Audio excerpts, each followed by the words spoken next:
There is nothing wrong with any presidential candidate, elected official, person who will never hold office, or the woman staying home with 4 kids trying to make ends meet, that they believe in America first, national pride and a sense of keeping America as the greatest nation on earth. But when somebody is seeking that highest office in the land, that person cannot make America an island. They will have to work with any number of foreign leaders of nations that are trusted allies. It is, after all, what helps in keeping the peace on everything from global conflicts to the price of imported sweaters. So when the person who seeks to be president snaps off at the lip in response to those comments made about him by maybe our most trusted ally, should Americans be worried about that diving perception of America overseas? Or should we go head to head with these people and leave them with no doubt whom is to be in charge? Let's set the stage here. Prepare for your phone calls at 1-877-Newsmax. 1-877-Newsmax. First up, Miranda Kahn delivers. Miranda? Thanks, Ed. Yeah, Trump hasn't even officially been crowned the Republican presidential nominee, but for much of this election cycle, you would think he was already president by the way world leaders have so quickly responded to his statements and policy suggestions, as he likes to call them. Free trade is killing us. Globalization is killing us. Donald Trump has spent much of his campaign talking about globalization. Wouldn't it be nice if actually we could get along with Russia, we could get along with foreign countries? But what about the globalization of the Donald himself? His brand has certainly given him worldwide recognition and forever changed the political landscape, earning him both praise here at home and abroad. Putin said very nice things about me. But he's also received his fair share of criticism from our current president. It's not cool to not know what you're talking about. To Prime Minister David Cameron, as well as London's first Muslim-elected mayor, who called Trump's views on Islam ignorant. Because he doesn't know me, never met me, doesn't know what I'm all about. Number one, I'm not stupid, okay? I can tell you that right now. Just the opposite. Number two, in terms of divisive, I don't think I'm a divisive person. I'm a unifier. Unlike our president now, I'm a unifier. Now, Donald Trump is set to begin intelligence briefings after becoming the Republican presidential nominee. It's a tradition both party nominees get to partake in. Now, some in the intelligence community have voiced concerns over Trump because of his lack of political experience, whether or not that could change with his VP pick. We'll have to see what happens. Ed, back to you. Exactly what we'll talk about here. Thanks, Miranda. Now let's get the insider scoop on what is said in and around the Beltway with regard to foreign leaders and their opinion, not just of current American foreign policy. What will change with a new president, but also fearful of that new president, what they'll bring to the bargaining tables. Let's welcome back Chief Newsmax Washington correspondent John Gizzi. John, always a pleasure to get a chance to talk to you, so let's dig in right here, my friend. And a lot of this is inside baseball, if you will, a lot of the stuff that you hear around Washington. First of all, let's talk about David Cameron. Strong criticism of Donald Trump's proposed ban on Muslims entering the U.S. Here's what started the latest, where he said basically it's divisive, stupid, and wrong. Of course, Donald Trump shot right back here. When we hear a lot of what foreign leaders are saying, John, to be very honest, we don't hear much in the way of complimentary natures about Donald Trump. But in your experience, is this just basic, everyday occurrences when it comes down to changing a president, where there's always a little fear about what that next person is going to bring to the table?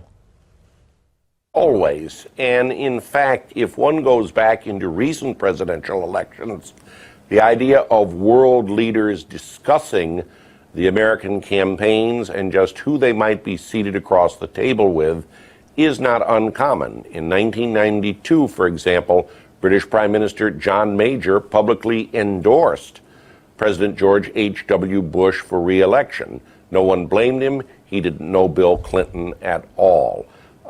We've seen others, the former French President Jacques Chirac, hint very subtly but clearly that he would prefer John Kerry, whom he knew, to George W. Bush, whom he knew and did not agree with over some things. So the endorsement is not uncommon. Maybe Mr. Cameron's language is a bit stronger than historically has been the case. I spoke recently to his former campaign manager, Steve Hilton, godfather to one of Mr. Cameron's children, who said he's making a mistake because he just may have to sit across the table from the man he's belittling right now. Let's talk about that, if you will, because when we think about, for instance, Britain and the United States getting together, look, very strong allies over the years. But then it comes down, John, in politics as to who needs the other more.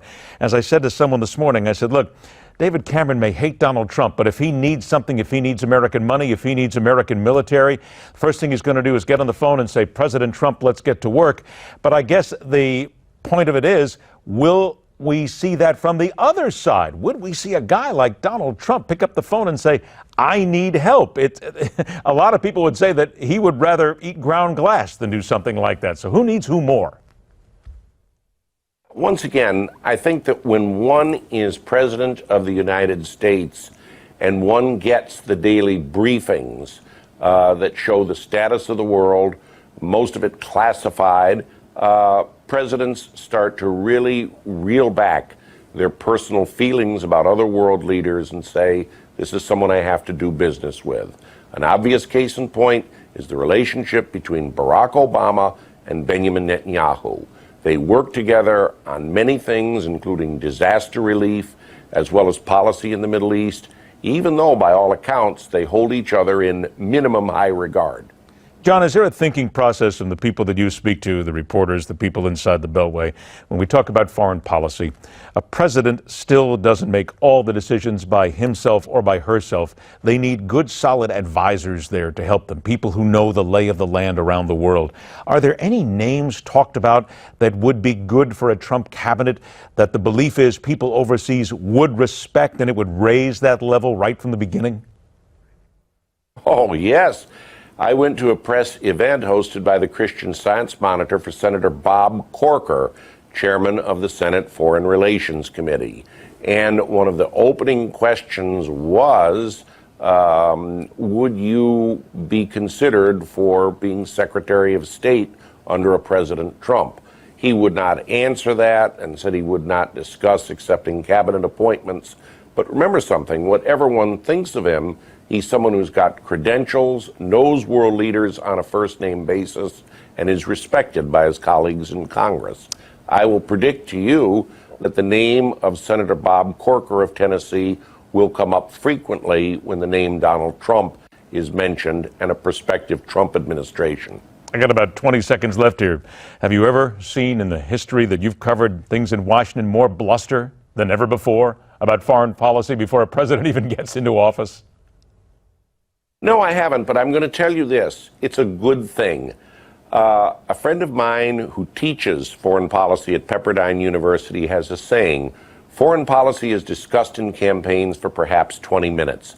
I'd say it's getting an airing for about a good few hours right now, Ed. I'd say in light of what goes on around the world these days, it might not be a bad idea to give it as much airing as possible, which we will do here from time to time. John Gizzi, always a pleasure, my friend. Thanks so much for joining us. Thanks for having me, Ed. Pleasure's all mine. There is no doubt when you look at it that foreign leaders, the ones that we deal with as allies around the world, simply don't like Donald Trump. For instance, British Prime Minister David Cameron. You've heard this already. Divisive, unhelpful, and quite simply wrong. The Danish foreign minister talking about Donald Trump. He changes opinions like the rest of us change underwear.